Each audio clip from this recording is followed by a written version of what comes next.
お、一時、いや、おい。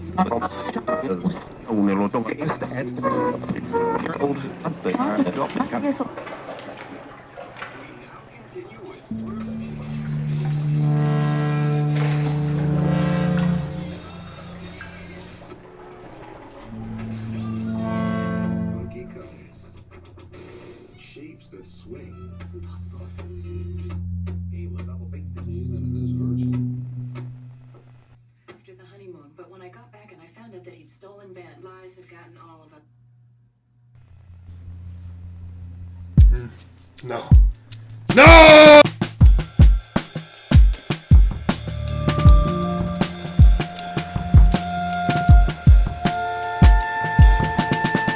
I'm new to D&D, so I'm not sure how I'm supposed to do this. Trying to play a paladin for unofficial god/religion. How would I do this? Not super sure how that sort of stuff works, thanks for the help. I know it's homebrew and stuff, but I'm not sure that there's an existing format or anything. Just wanted to know the steps behind actually making one. Well, my friend, it's the same as making a religion in real life. You make it all up. But seriously though, all you really have to do is come up with a cool name for your god. Or even, take inspiration from Greek mythology or Roman mythology. Just use fantasy name generator, honestly. But I mean, if you're going for like a paladin/cleric type build, think what you want your character to represent first before you come up with the god or look for inspiration or whatever. Like if you want to be a good character, make a god that, is good. If you want to be in touch with nature, make a god that is in touch with nature. Make a druidic god, make the Lorax. If you want to be funny, you could just actually do the Lorax. But there is no one specific defined method for making a religion, especially in a homebrew world. Just ask your DM if it's cool. Just be like, hey, this is an unofficial or like minor god. Do you like it? My players have come to me with this situation sometimes, and if it's cool, we add it to the Pantheon. Realistically, if your DM's cool with it, you can make your god whatever. They don't have to actually be involved in the story in any meaningful way if you don't want them to be, or if the DM doesn't want them to be. Especially if they're a beginning DM, the god shouldn't really matter that much. They don't need to play that into the story, but if they're an advanced DM, they might just make your god really important to you and really important to the flow of the story, and then boom, there you go. Just talk to your DM. Needing help setting up trials. So my players have just broken their way into a religious commune, and the head of the commune wants to leave it up to their goddess, the goddess of knowledge, to judge them. I want to do this in the form of trials for each of them individually. Thing is, though, I am having a hard time coming up with ideas for trials to put them through. Background info for the players. Cleric is a war veteran with PTSD who saw his own men do unspeakable war crimes. After he came home, he spent all of his coin on booze and became a drifter, only recently finding a new meaning in a pure religious calling to help the helpless. The rogue is a pirate who has just been betrayed by his entire crew and is currently on a one-man vengeance mission, stealing anything he can see along the way for profit. He has no memory of his past. Sorcerer is a cat who became a witch's familiar.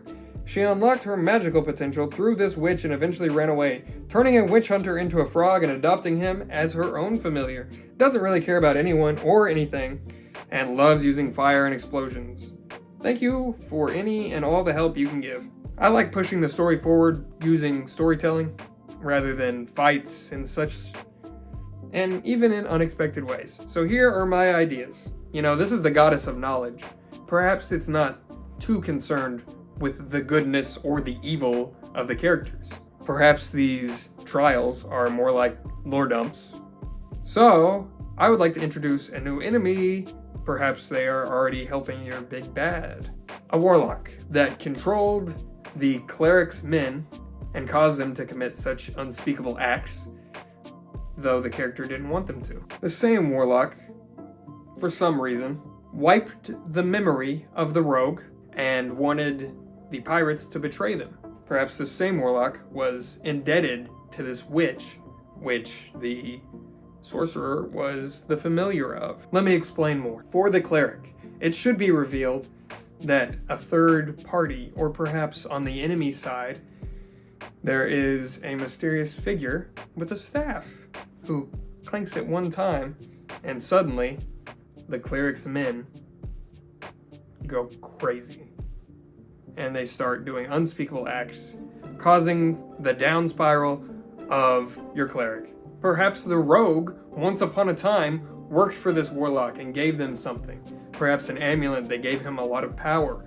Perhaps the staff that he just clinked down, telling him about what happened in the past, why he did things, and showing why the pirate crew betrayed him. It was the doing of the warlock. Perhaps the same warlock sent the witch hunters to kill the witch and its familiars, burn it all to the ground.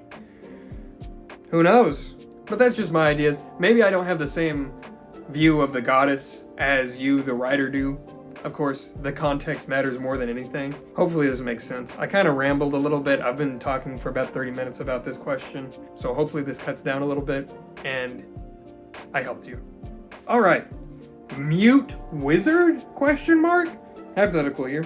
If a player wanted to play a caster that uses spells with verbal components, but says their character is mute and uses sign language, how would you rule it? Or how would you allow it without breaking silence? Question mark. All right, listen.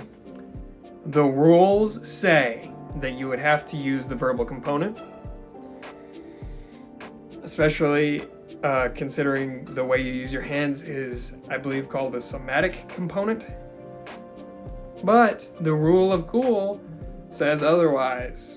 You can come up with a few ideas for the character to get past this problem and then propose them to the character, or tell the character, you can come up with a way to get past this problem.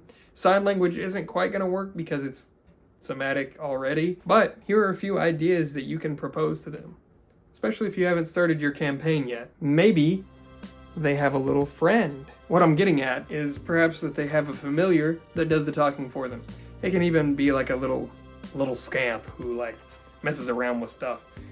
Or it can be a cool bird or something. But this animal would be trained by the wizard to do these things, to say words whenever he does a certain sign or whatever. And then the spell casts. Very cool. Maybe they have a little typing thing and they type out it and then it says it. I don't know. Maybe they have that around their neck. Or maybe he just thinks it really hard. Really, those are some of the ways to get by it. I like those. I would definitely allow the mute character to exist in my game because I think it definitely changes how you interact with others a little bit. Especially since not everybody knows sign language and they kind of have to interpret it, and then it causes confusion and then funny moments happen. Yeah, I would definitely allow it. Just figure out a way that it can work. Alright, and finally we're going to go with need help with a D&D inspired church name. To be clear, I mean in real life. Game night is a weekly thing with my friend group and I've taken to calling it church as our regular ritual. We like coming up with funny names for hobby related things.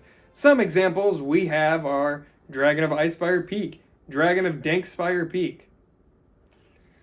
Current homebrew campaign, Dragon Balls Deep, with corresponding matching t-shirts. That's pretty cool, actually. I've never thought about that. Also, who the hell would make a matching t-shirt that says Dragon Balls Deep? What the hell? Now I'm looking for a funny name for church. I came up with Our Lady of Perpetual Crit Fail, but I feel there is something else more creative. Please help, D&D Hive Mind. I mean, just call it the Church of Satanic Panic and be done with it. Hopefully I helped you buy.